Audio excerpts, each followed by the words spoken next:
Brought to you by TechnoSpark 20 series smartphones. I'm superhuman. आज की जो रैली है क्या संदेश उसका देने का? देखिए, आज की जो रैली है यहाँ पे इंडिया गठबंधन के सारे नेता अरविंद केजरीवाल जी की गिरफ्तारी के खिलाफ एकजुट होकर देश को एक संदेश देना चाहते हैं कि इस प्रकार की तानाशाही अब देश में नहीं चलेगी और जो मोदी जी ने पूरी तानाशाही करके अरविंद केजरीवाल जी को जेल किया है, उनको कैद किया है, तो इसका जवाब आज देश देगा।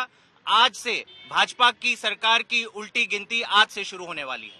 सर, डिमोनेटाइजेशन को लेकर जस्टिस सुप्रीम कोर्ट के हैं, उनका कहना है कि एक ब्लैक मनी को वाइट करने का एक जरिया था और जिस बेंच ने जजमेंट दिया था वो बाद में गवर्नर बन गए। देखिए, जितने करप्शन मोदी जी ने पिछले 10 सालों में करे हैं, वो डिमोनेटाइजेशन ही नहीं है, जीएसटी के साथ भी घोटाला हुआ है, इनके आयुष्मान भारत में भी घोटाला हुआ है। तमाम घोटाले का जवाब अब 2024 के चुनाव में देश की जनता देगी। धीरे धीरे ये सारी सच्चाई इनके बाहर आ रही है, इसलिए ये चाहते हैं कि चुनाव ही ना हो। चुनाव से पहले विपक्ष के सारे नेताओं को आप जेल में कैद कर दो, उनके अकाउंट फ्रीज कर दो, तो अब ये तानाशाही नहीं चलेगी। देश की जनता जाग जाएगी आज के बाद, और आज के बाद मैं कह रहा हूं इनकी उल्टी गिनती आज के बाद शुरू हो जाएगी। ने प्रेस कॉन्फ्रेंस की है, कह रहे हैं कि अपने अपने गुनाहों को छिपाने के लिए नेता एकजुट हो गए हैं और उसको लोकतंत्र बचाओ रैली का वो नाम दे रहे हैं कि लोकतंत्र नहीं, बिल्कुल। देखिए, सुधांशु त्रिवेदी क्या पूरी भाजपा के लोग इतने बौखलाए हुए हैं कि एक रैली क्या इंडिया अलायंस ने कर दी। आज ये लोग सुबह शाम मतलब गालियां देने में लगे हैं। आज कोई भी भाजपा का व्यक्ति ये नहीं हिसाब दे रहा है कि 10 साल में इन्होंने जनता के लिए क्या किया। केवल और केवल विपक्ष को गाली दो, विपक्ष को जेल में डालो, विपक्ष के साथ अत्याचार करो, तो ये तो तानाशाही हो गई।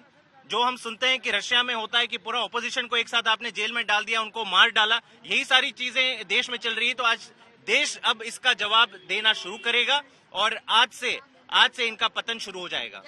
देश जो इस वक्त बयान आ रहा है बीजेपी की तरफ से, वो ये आ रहा है कि एक समय पर अन्ना आंदोलन के समय पर आम आदमी पार्टी भ्रष्टाचार हटाओ आंदोलन करती थी, आज भ्रष्टाचार बचाओ आंदोलन कर रही है। देखिए, अगर एक भी भ्रष्टाचार का केस भाजपा ने सॉल्व किया होता तो ये लोग बोल सकते थे, लेकिन इतने सालों में इन्होंने एक भी भ्रष्टाचार का केस सॉल्व नहीं किया, केवल और केवल विपक्ष को जेल में डालने का काम किया है।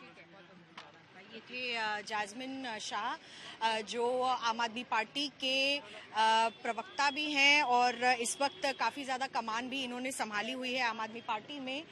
देखना ये होगा कि किस तरीके से जो इंडिया की रैली है वो इस वक्त निखर कर आती है, क्योंकि बहुत सारे जो विपक्षी नेता हैं वो एकजुट हुए हैं इसी के चलते कि आगे जो करप्शन के चार्जेस अरविंद केजरीवाल पर और हेमंत सोरेन पर लगे हैं उनके खिलाफ आवाज़ उठाई जाए। लेकिन भाजपा के लोगों का बयान है और ये आरोप है कि आज विपक्षी पार्टियां अपने आप को बचाने के लिए करप्शन बचाओ आंदोलन में लगी हुई हैं।